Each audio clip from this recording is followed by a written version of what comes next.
Hello दोस्तों, क्या हाल चाल। आई होप आप सभी बढ़िया होंगे, अपनी पढ़ाई अच्छे से कर रहे होंगे और जिन्होंने मे 26 के एग्ज़ाम दिए हैं वो सब अपनी छुट्टियों को एंजॉय कर रहे होंगे। एंड सबसे पहले मैं आप सभी लोगों को थैंक्स करना चाहता हूँ बिकॉज़ आप लोगों ने मेरा लास्ट वीडियो डाला था। My last video was on CA final IDT may 26 paper solution. उसको आप लोगों ने बहुत ही अच्छा रिव्यू दिया, बहुत ही अच्छा रिस्पॉन्स दिया एंड मेरे को फीडबैक्स भी आए, कमेंट्स में भी आए, व्हाट्सएप पे भी आए and I got really motivated कि हाँ, बच्चों को इस तरह की वीडियोज़ का ज़रूरत है, तो मेरे को बनाना चाहिए। तो thank you for that. Secondly, I announced in that video I'll be launching my customs regular batch। तो यूट्यूब पे मैं पूरा कस्टम्स का बैच फ्री डालने वाला हूँ। ये मैंने उस वीडियो में भी अनाउंस किया था। यहाँ भी I am reiterating, I am about to announce my customs batch, about to launch my customs batch in June 2026। It would be applicable for November 2026 and onwards batch। Apart from that मेरे को काफ़ी बच्चों का request आ रहा था कि जो नवंबर 26 में अपीयर करने वाले हैं या उसके बाद अपीयर करने वाले हैं, कि जीएसटी में या कस्टम्स में कुछ-कुछ ऐसे कॉन्सेप्ट्स हैं जहाँ पे उन्हें लगता है कि उन्हें कॉन्सेप्चुअल क्लैरिटी की ज़रूरत है।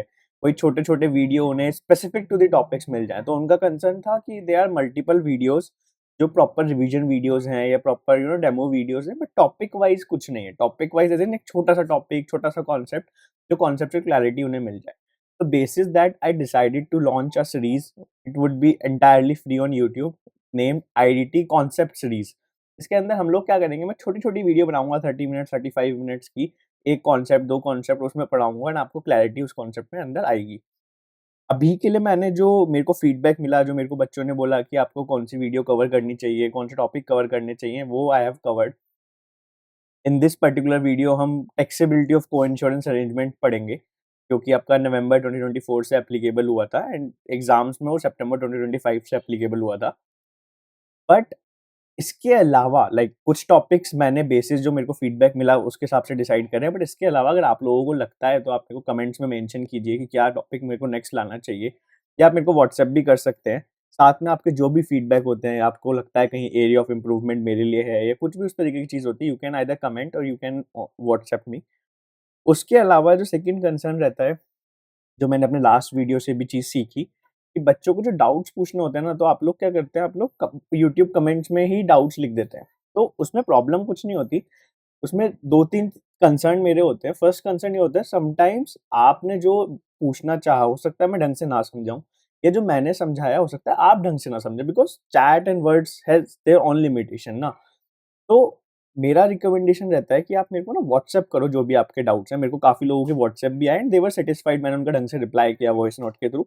तो मेरा व्हाट्सएप नंबर डाउट्स के लिए जो है वो डिस्क्रिप्शन में मैंने मेंशन किया है। आप लोग मेरे को instead of comments, YouTube comments, आप मेरे को व्हाट्सएप कर दो, बिकॉज़ सेकंडली मेरे लिए भी पॉसिबल नहीं है कि मैं डेली आके कमेंट्स चेक करूँ। कोई एक वीडियो नहीं होता, मल्टीपल वीडियोज़ होता है। I can't check comment of every video on daily basis. So it's better कि आप मेरे को व्हाट्सएप करो and I will explain it very clearly. इससे आपको भी हेल्प होगा और मेरे को भी थोड़ा एफिशिएंसी आएगी, बिकॉज़ यूट्यूब पे कमेंट करना is not possible. WhatsApp number you will get in description. Now as I said in this video, जो सीरीज़ होगी, इस सीरीज़ का सेशन 1 है। यहाँ पे हम स्मॉल कॉन्सेप्ट, बट जो एग्ज़ाम के लिए इंपॉर्टेंट होते हैं, वो हम कॉन्सेप्चुअली समझेंगे। सो बिफोर स्टार्टिंग आप लोगों को काफ़ी डाउट होगा कि भाई आप हो कौन, है ना? आप हमें पढ़ाने बैठ गए, आप हो कौन? आप अपने बारे में तो बताओ। So I am CA Devansh Singhal. I am a chartered accountant and a commerce graduate from Shri Venkateshwara college, Delhi university. I teach indirect tax laws at CA final and CA inter level. I have an I have practical hands-on experience of more than 3.5 years in indirect tax advisory and litigation. I have worked with PwC in their litigation team. I have also worked with Nitya Tax Associates, a boutique indirect tax law firm in their advisory domain. Talking about my academics, so in CA final IDT I scored 71 marks. In CA final DT I scored 78 marks, and in CA inter taxation I scored 74 marks. So this is about me. So without any further delay, let's begin with the concept. Now इसके अंदर हम क्या सीखेंगे, तो 1 नवंबर 2024 से एक amendment आया। उसने क्या किया, को इंश्योरेंस अरेंजमेंट एक अरेंजमेंट होता है, क्या होता है हम अभी समझेंगे। उसे उन्होंने नो सप्लाई ट्रीट कर दिया schedule 3 of the CGST act के अंदर। अब बेसिकली ये हमारे अटेम्प्ट में कब से एप्लीकेबल हुआ, तो फ्रॉम सितंबर 2025 ये सीए फाइनल लेवल पे एप्लीकेबल हो गया। अभी तक इसका कोई क्वेश्चन नहीं पूछा है। In my view in coming attempts in November 26 और मई 27 there high chances a question would be asked on this concept. Similarly एक री इंश्योरेंस वाली ट्रांजेक्शन वो भी शेड्यूल 3 के अंदर डाली गई with effect from 1 November only. We'll discuss that in separate video, ताकि वीडियो बहुत बड़ी ना और आपके लिए भी इजी हो। To keep it short and concise, हमने यहाँ पे को इंश्योरेंस अरेंजमेंट को सेशन 1 में कवर किया, सेशन 2 में हम री इंश्योरेंस कवर करेंगे। इसमें हमारी अप्रोच क्या होगी, सबसे पहले समझेंगे ट्रांजैक्शन क्या होती है को इंश्योरेंस की। भाई आप को इंश्योरेंस बोल रहे हो बट होता क्या है को इंश्योरेंस, हमें ये तो बताओ पहले।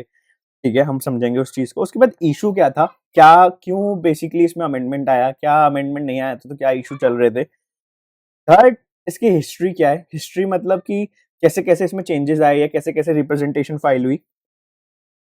तो इन 3 सेक्शंस में हम इस एंटायर वीडियो को डिवाइड करेंगे। Now starting with what is the transaction.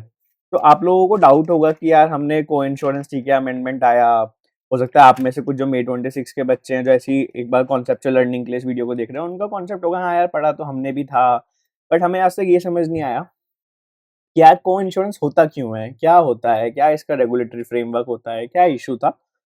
वो चीज़ आपको कभी समझ नहीं आई, तो हम इस चीज़ को समझने का ट्राई करते हैं। सबसे पहले अगर मैं आपको एक ट्रांजैक्शन समझाना चाहूँ, तो लेट्स सपोज एक कंपनी है हिंदुस्तान पेट्रोलियम कॉर्पोरेशन लिमिटेड, आप सबने सुना होगा, पीएसयू है।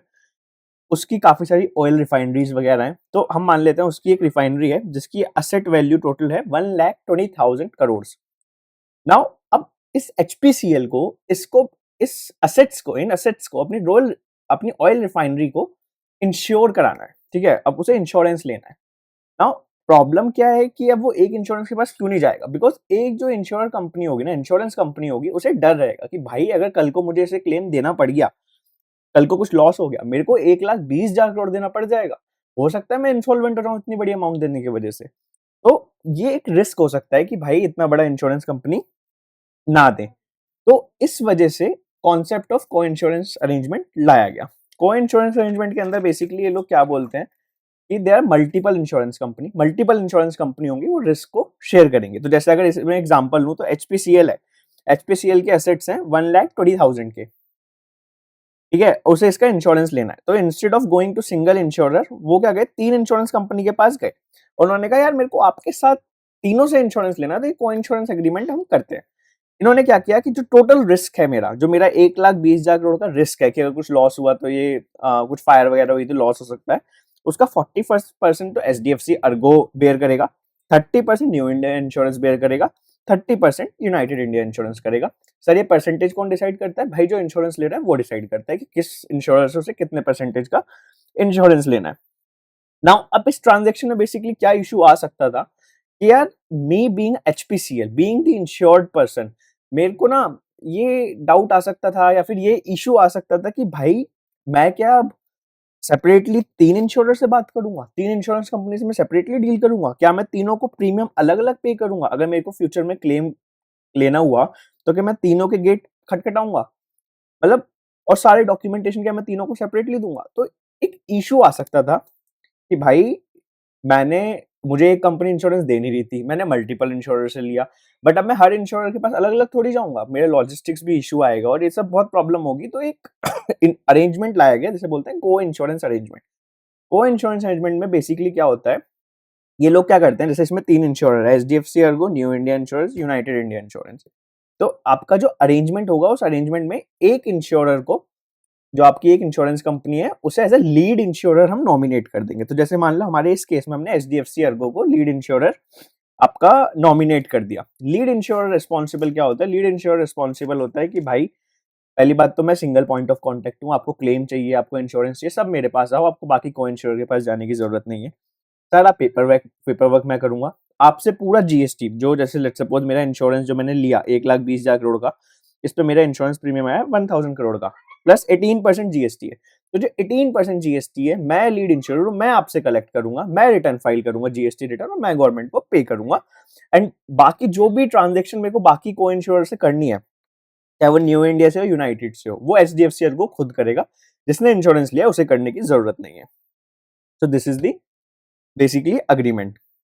अगर अब इसमें भी एग्जाम्पल को हम ले, तो जैसे मान लो आपका प्रीमियम है 1,000 करोड़ का, इसमें 18% जीएसटी है, तो आपका 180 सीआर का जीएसटी आ जाएगा। तो इस ट्रांजेक्शन के अंदर क्या होता है, जो आपका एचडीएफसी अर्गो है, जो कि आपका लीड इंश्योरर है, तो HDFC Ergo is your lead insurer. जो आपका लीड इंश्योरर है वो पूरा 1000 करोड़ का प्रीमियम कलेक्ट करेगा। उसके ऊपर जो जीएसटी 18% है वो भी कस्टमर से, यानी जो इंश्योरेंस जिसने लिया है उससे कलेक्ट करेगा, एंड उसके बाद वो अकॉर्डिंगली गवर्नमेंट को जमा करा देगा। नाउ अब इस 1000 करोड़ के प्रीमियम को क्या करते हैं ये लोग, तो जितना रिस्क जो बेयर कर रही है कंपनी, उतना उतना प्रीमियम के लिए वो लोग एंटाइटल्ड होते हैं। तो 1000 करोड़ में से 400 crore, that is 40%, since HDFC Ergo खुद रिस्क बेयर कर रहा है 40% का, तो 400 करोड़ अपने पास रख लेगा। इसका 30% यानी 300 करोड़ वो न्यू इंडिया इंश्योरेंस को दे देगा, और इसका बाकी बचा हुआ 30% वो यूनाइटेड इंडिया इंश्योरेंस को दे देगा in the ratio of their risk sharing ability. ठीक है, अब इसमें ना एक डाउट ये आ सकता है कि सर जीएसटी पूरा ये क्यों डिस्चार्ज करता है। अच्छा, तो इसमें ना बेसिकली क्या होता है, आपको पता होगा इंडिया में इंश्योरेंस करने के लिए आपको एक लाइसेंस ऑब्टेन करना पड़ता है, और वो लाइसेंस आपको मिलता है आईआरडीआई के पास, insurance regulatory and development authority of India. तो जितने भी इंश्योरेंस कंपनीज को आईआरडीआई ने लाइसेंस दिया हुआ है, वो एक स्टैंडर्ड को अरेंजमेंट एग्रीमेंट के सिग्नेटरी होता है। तो बेसिकली एक स्टैंडर्ड आईआरडीआई ने को इंश्योरेंस अरेंजमेंट बनाया हुआ है कि ये एक स्टैंडर्ड है जो बेसिकली बेसिक स्टैंडर्ड्स बताते हैं, प्रोसीजर्स बताते हैं, ये सब आपको स्टैंडर्ड है। ये एग्रीमेंट के सब लोग सिग्नेटरी होते हैं, एचडीएफसी भी सिग्नेटरी है, बाकी सारी इंश्योरेंस कंपनी जो जो आईआरडीआई से लाइसेंस लेके बैठी है सब उसके सिग्नेटरी होते हैं। उस एग्रीमेंट का एक क्लॉज होता है, let me just mention the clause number. उसका क्लॉज होता है clause number 3, sub clause number ई। बेसिकली ये क्लॉज क्या बोलता है, ये क्लॉज बोलता है कि जितना भी जीएसटी होगा, जितना भी टैक्स होगा इसके ऊपर, एंटायर प्रीमियम के ऊपर, वो आपका लीड इंश्योरर ही कलेक्ट करेगा, वही गवर्नमेंट को पे करेगा, और बाकी सारे टैक्स रिलेटेड कंप्लायंस भी वही करेगा। तो because of that standard agreement सारे जो कंप्लायंसेस होते हैं वो लीड इंश्योरर खुद करता है, एंड को इंश्योरर्स को उस पर कुछ भी नहीं करना होता। नाउ अब इस केस में 1000 करोड़ का प्रीमियम दिया, मैंने प्रीमियम का शेयर डिस्ट्रीब्यूट कर दिया। उसके बाद let suppose in future loss हो गया 50,000 करोड़ का, तो मेरा इंश्योर्ड वैल्यू क्या थी 1,20,000, मेरे को 50,000 रुपए का लॉस हो गया। नाउ इस 50,000 का प्रोसेस कैसे चलेगा, तो अगेन मेरा रिस्क एचडीएफसी 40% बेयर कर रहा था, न्यू इंडिया 30% बेयर कर रहा था, यूनाइटेड इंडिया भी 30% कर रहा था। तो मैं जाऊंगा, मैं क्लेम किसके पास फाइल करूंगा, एज आई मेंशन सब कुछ डीलिंग करेगा lead insurer, that is HDFC Ergo. मैं जाऊंगा एचडीएफसी अर्गो पास कि भाई भाई मेरा लॉस हो गया है, मेरे को आप क्लेम दो। ठीक है, लीड इंश्योरर क्या करेगा, वो एंटायर 50,000 का क्लेम अपने पास से मुझे दे देगा। बट क्या पूरा उसका एक्सपेंस है, क्या पूरी उसकी लाइबिलिटी, नहीं भाई, मैं तो 40% ही एचडीएफसी अर्गो तो सिर्फ 40% ही आपका रिस्क बेयर कर रहा था। तो 50,000 का 40% दैट इज ओनली 20,000 करोड़ मैं बेयर करूंगा। तो एचडीएफसी अर्गो क्या करेगा, 20,000 करोड़ अपना एक्सपेंस अपना बुक कर लेगा। उसके अलावा जो न्यू इंडिया इंश्योरेंस का 30% था यानी 15,000, एंड सिमिलरली यूनाइटेड इंडिया का जो 15,000 करोड़ था वो उनसे रिकवर करेगा। सो ये एंटायर ट्रांजैक्शन जो होती है ये को इंश्योरेंस मैनेजमेंट की इस तरीके से होती है कि मल्टीपल इंश्योरर होते हैं, एक लीड इंश्योरर होता है जो सारे कंप्लायंसेस, सेटलमेंट प्रोसेस सब कुछ देखता है, एंड अल्टीमेटली इस तरीके से इस ट्रांजैक्शन के अंदर आपका इंश्योरेंस दिया जाता है। तो आई होप आपको एटलीस्ट ट्रांजैक्शन यहाँ तक क्लियर हो गई है।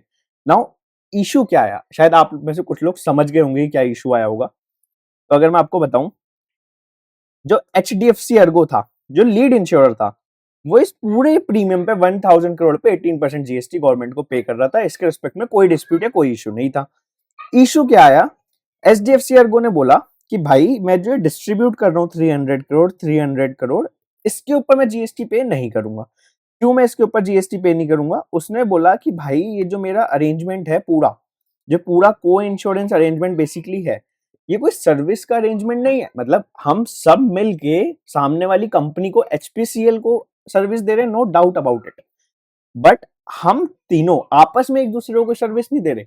ये तो जो अरेंजमेंट है ये सिर्फ आपका रिस्क शेयर करने के लिए और प्रीमियम डिस्ट्रीब्यूट करने के लिए अरेंजमेंट है। तो देयरफॉर सिंस यहाँ पे कोई सर्विस ही नहीं है, ये तो कोई सप्लाई यहाँ पे नहीं बनता, देयरफॉर इसके ऊपर जीएसटी नहीं आना चाहिए। ये इंश्योरेंस इंडस्ट्री का, आईआरडीआई का स्टैंड था कि हमारे हिसाब से ऐसा होना चाहिए। बट उनके स्टैंड से तो फर्क नहीं पड़ता भाई, हमें तो ताई जी के पास जाना पड़ेगा, हमें अपने finance minister Mrs Nirmala Sitharaman के पास जाना पड़ेगा। तो आईआरडीए जीएसटी काउंसिल के पास, यानी तो keep it simple, finance minister के पास गए।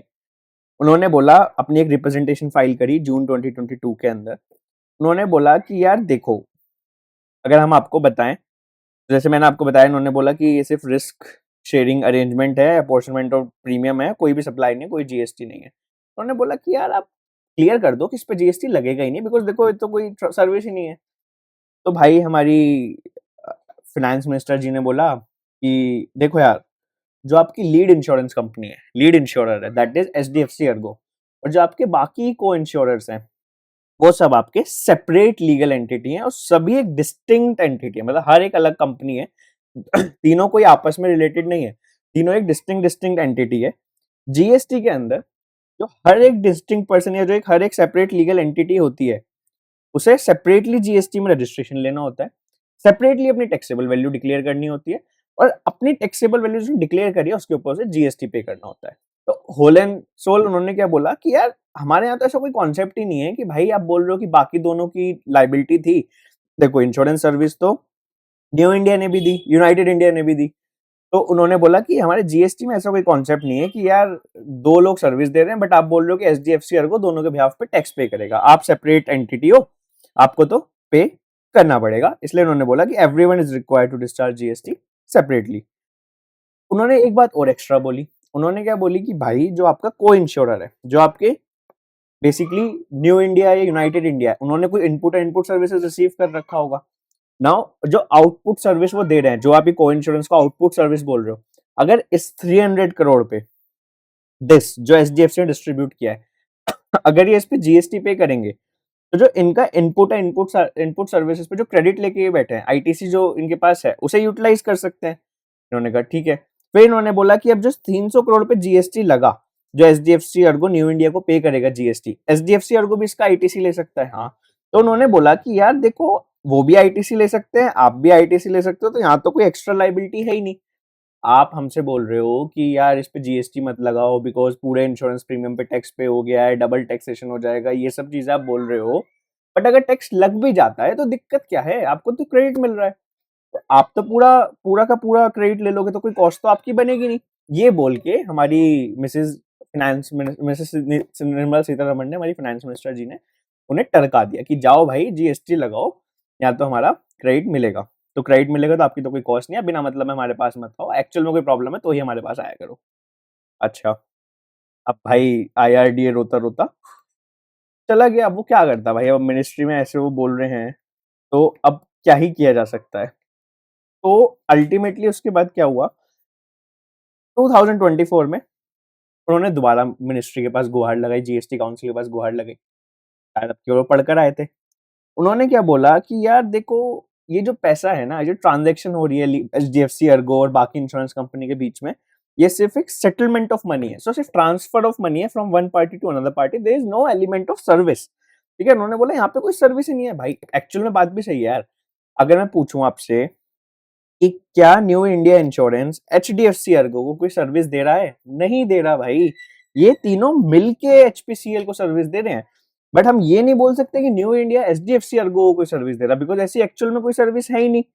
तो ये इन्होंने बोला कि भाई अगर आप ये अग्रीमेंट देखोगे ना, तो यहाँ पे ना लीड इंश्योरर जो है और जो को इंश्योरर्स हैं वो ज्वाइंटली सर्विस दे रहे हैं, ज्वाइंटली सर्विस दे रहे हैं एचपीसीएल को, आपस में कोई सर्विस नहीं दे रहे। तो जो एचडीएफसी अर्गो ने मेरे को पैसा दिया न्यू इंडिया इंश्योरेंस को, उसके ऊपर कोई जीएसटी नहीं लगना चाहिए, बिकॉज मेरे को कोई सर्विस ही नहीं मिल रही। प्लस उन्होंने एक चीज और बोली, बहुत ये इंपॉर्टेंट बहुत बात है और बिल्कुल जेन्युइन बात थी। उन्होंने बोला यार लास्ट टाइम आपने हमें बोला कि आप ना एक काम करो, को इंश्योरर जो है, जो बेसिकली आपका यहाँ पे अगर मैं देखूं जो न्यू इंडिया इंश्योरेंस है, आपने बोला ये एचडीएफसी अर्गो से प्रीमियम कलेक्ट कर रहा है, ये इसे इनवॉइस रेस करेगा और एचडीएफसी अर्गो उस इनवॉइस के बेसिस पे क्रेडिट ले लेगा। उन्होंने कहा भाई इनवॉइस तो तब रेज हो ना जब कोई सर्विस हो। आप मुझसे बोल रहे हो बिना सर्विस के इनवॉइस रेज कर दूं, ये तो वायलेशन है। ये तो क्लियरली पेनल्टी लगती है कि अगर आप विदाउट सप्लाई ऑफ सर्विस और गुड्स की अगर आप इनवॉइस रेज कर रहे हो तो it is a violation, it is an illegal act, आपको पेनल्टी पे करनी पड़ेगी। तो बोल रहे हैं कि भाई न्यू इंडिया इंश्योरेंस तो कोई सर्विस ही नहीं दे रहा। जब वो कोई सर्विस ही नहीं दे रहा तो वो इनवॉइस कैसे रेज करे एचडीएफसी अर्गो के ऊपर। सेकंड, जब एचडीएफसी अर्गो को कोई सर्विस ही रिसीव नहीं हो रही तो भाई वो क्रेडिट कैसे ले लेगा। 16(2)(b) क्या बोलता है कि आपको गुड्स और सर्विस रिसीव हो चुके हो। यार जब HDFC Ergo new India insurance से कोई सर्विस ही नहीं ले रहा तो विदाउट सर्विस वो कैसे आईटीसी ले लेगा, तो फेक आईटीसी हो गया। उन्होंने कहा ये आईटीसी भी नहीं ले सकता। थर्ड चीज उन्होंने क्या बोली कि भाई चलो अगर मैं इनवॉइस काट भी दूं, मैं इनवॉइस के ऊपर डिस्क्रिप्शन क्या लिखूं?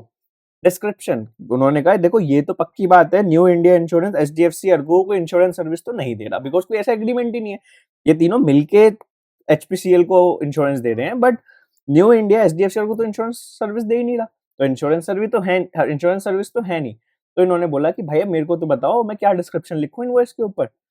अब यहाँ पे हमारी ताई जी का दिमाग थोड़ा घूमा, उन्होंने कहा यार बात तो ये सही कर रहे हैं, बट उनकी बात भी सही थी कि यार जीएसटी में तो ऐसा कोई कॉन्सेप्ट ही नहीं है कि एक का टैक्स दूसरा दूसरा पे करेगा, है ना। तो जीएसटी में तो ऐसा कोई कॉन्सेप्ट ही नहीं है कि एक बंदे का टैक्स दूसरा बंदा पे करेगा। तो बात उनकी भी सही थी, तो उन्होंने कहा यार छोड़ो इस डिस्प्यूट को हम अवॉइड करते हैं। तो उन्होंने बोला देखो हमारे पास पावर है कि हम किसी भी ट्रांजेक्शन को as a no supply declare कर सकते हैं। तो उन्होंने क्या बोला कि हम इस पूरी ट्रांजेक्शन को, जो आपकी को इंश्योरेंस की ट्रांजेक्शन है, जो बेसिकली आप ये प्रीमियम डिस्ट्रीब्यूट कर रहे हो को इंश्योरर को, ये जो डिस्ट्रीब्यूशन वाली ट्रांजेक्शन है इसे हम नो सप्लाई डिक्लेयर कर देते हैं। तो उन्होंने क्या किया, फ्रॉम 1 नवंबर 2024 उन्होंने इस ट्रांजेक्शन को शेड्यूल 3 में डाल दिया और इसे नो सप्लाई बना दिया अफेक्टिवली। इसके ऊपर अब विद इफेक्ट फ्रॉम 1 नवंबर 2024 कोई जीएसटी नहीं लगेगा।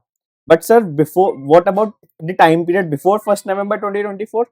तो देखो यार अगर उस ये इसे रेट्रोस्पेक्टिव अमेंडमेंट ला सकते थे from 1 July, but retrospective amendment लाने में इन्हें इशू क्या होता, उस केस में जितना भी टैक्स इन्होंने कलेक्ट किया होगा किसी पार्टी से उसे रिफंड करना पड़ जाता, तो वो सब डिस्प्यूट आ जाते। तो इन्होंने कहा क्या किया, पास्ट पीरियड के लिए हम सर्कुलर निकालेंगे, as is where is basis पे से रेगुलराइज कर देंगे। What do you mean by as is where is basis?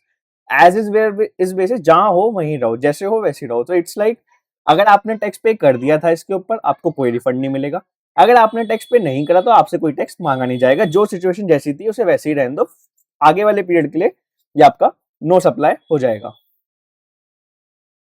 But at the same time इन्होंने बोला एक कंडीशन इसमें है। एक कंडीशन क्या है कि ये जो 1000 का इंटायर प्रीमियम है ना, इसके ऊपर पूरा टैक्स अगर लीड इंश्योर ने पे किया है तो ही हम इस 300 करोड़ को नो सप्लाई मानेंगे। तो एक बार हम मॉड्यूल में देख लेते हैं, मॉड्यूल में एग्जैक्टली क्या इंसर्ट किया है या लॉ में क्या इंसर्ट किया है। मॉड्यूल में भी सेम ही चीज उन्होंने डाली है। तो उन्होंने बोला activity, para 9 of schedule 3, activity of apportionment of coinsurance premium by the lead insurer to the coinsurer. तो जो डिस्ट्रीब्यूशन वाली एक्टिविटी थी 300 करोड़ उस एक्टिविटी की बात कर रहे हैं। For the insurance services jointly supplied by the lead insurer and the co-insurer to the insured in the co-insurance agreement, subject to the condition that lead insurer pays the central tax, state tax, union territory tax, integrated tax on the entire amount of premium paid by the insured। तो वो यही बोल रहे हैं कि जो distribution वाली activities हम नो सप्लाई मान लेंगे, प्रोवाइडेड लीड इंश्योरर ने जो एंटायर प्रीमियम कलेक्ट किया था उस प्रीमियम के ऊपर उसने पूरा जीएसटी पे कर दिया। तो अभी हमारी सिचुएशन लास्ट अगर फाइनलाइज में कंक्लूड करूं, फ्रॉम 1 नवंबर 2024 जो ये डिस्ट्रीब्यूशन वाली एक्टिविटी है 300 करोड़ की, इसके ऊपर कोई जीएसटी नहीं है, नो सप्लाई है। उससे पहले वाले पीरियड के लिए जीएसटी पे किया था तो वेल एंड गुड, कोई रिफंड नहीं मिलेगा। नहीं पे किया था तो आगे पे करने की जरूरत नहीं है। कंडीशन सिर्फ इतनी है कि आपका लीड इंश्योरेंस पूरे 1000 करोड़ पे यानी पूरे एंटायर प्रीमियम पे जीएसटी पे कर दिया हो। तो that's it for this video. इसमें हमने यही को इंश्योरेंस समझा। नेक्स्ट वीडियो में री इंश्योरेंस अरेंजमेंट हम समझेंगे। आई होप आपको बहुत कॉन्सेप्चुअली क्लियर हुआ होगा कि क्या प्रॉब्लम थी, क्या ट्रांजैक्शन होती है और क्या इस पे जीएसटी इम्प्लीकेशन है। तो thanks for watching. If you liked it then do subscribe the channel, like the video, share it with your friends. Thank you for watching guys.